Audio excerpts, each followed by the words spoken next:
Bonsoir à tous, on commence notre JT du jour par l'Olympique lyonnais qui continue tambour battant son mercato. Après le départ de Tanguy Ndombele à Tottenham hier pour environ 70 millions d'euros, bonus inclus, c'est le milieu de terrain Thiago Mendes qui débarque chez les Gaunes. C'est officiel depuis ce mercredi. Le milieu de terrain brésilien quitte Lille en l'échange de 22 millions d'euros plus 4,5 en bonus. Juninho et Silvinho sont donc bien décidés à imposer leur style. On rappelle qu'un autre Brésilien a signé il y a quelques jours. Il s'agit du milieu de terrain Jean Lucas en provenance de Flamengo. Et ce n'est pas encore terminé, Lyon a fait un coup double à Lille puisqu'après Thiago Mendes, l'OL va récupérer également le latéral gauche malien Youssouf Koné qui passera sa visite médicale après la CAN.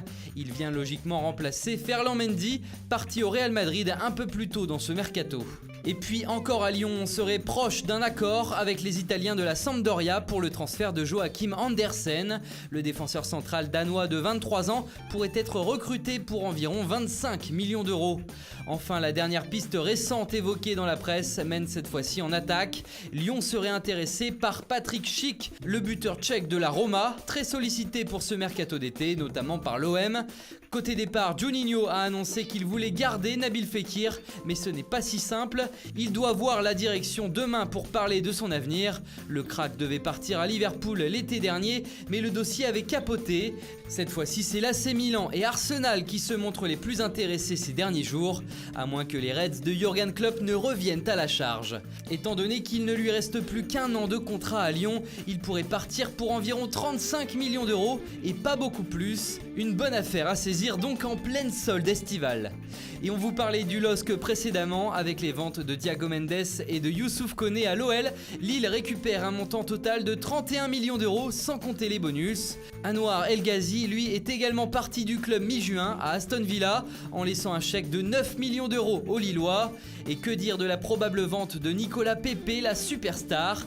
Pour l'instant, il n'y a rien de concret, mais on a appris aujourd'hui que c'était justement parce que l'attaquant ivoirien attendait un appel du Paris Saint-Germain.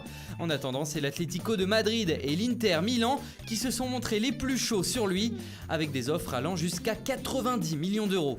Quant à Gianluigi Buffon, il va bien retrouver son ancien club de toujours, la Juventus. À 41 ans, le portier italien a accepté d'être la doublure de Szczęsny après avoir refusé d'être celle d'Areola au PSG pour la saison à venir. Et c'est officiel, à 36 ans, Yaya Touré retrouve un club. C'est en Chine, au Qingdao Hunghai. Il était libre depuis son départ de l'Olympiakos. À 23 ans et après seulement une saison passée chez les Colchoneros, Rodri Hernandez quitte la capitale espagnole. Ce dernier a été enrôlé par Manchester City qui a payé les 70 millions d'euros de sa clause libératoire. Dans le sens inverse, Héctor Herrera arrive à l'Atlético de Madrid. Le club espagnol va accueillir le Mexicain pour un transfert définitif. Le milieu de terrain qui évoluait au FC Porto va s'engager pour 3 ans. La Lazio recrute Habib Omobolaji Adeyanke en provenance de Liverpool. Le milieu offensif est âgé de 20 ans. L'international colombien Christian Zapata débarque au Genoa après des années passées à l'AC Milan. Le Leeds de Marcelo Bielsa prend l'ex-monégasque Elder Costa qui évoluait à Wolverhampton. Et puis Jimmy Durmaz quitte Toulouse pour rejoindre la Turquie et Galatasaray. Alors que Nîmes accueille le meilleur buteur macédonien du championnat local, il répond au nom de Vlatko Stojanovski. Strasbourg ship Jean Rickner Bellegarde au Racing Club de Lens. Le milieu de terrain formé à la Gaillette s'était distingué lors des derniers barrages notamment. Bordeaux avait annoncé hier soir la signature du défenseur suisse Loris Benito. C'était pour mieux dire au revoir à sa jeune pépite Jules Koundé. Le défenseur de 20 ans signe 5 ans au FC Séville en l'échange de 25 millions d'euros. Voilà, c'est tout pour aujourd'hui.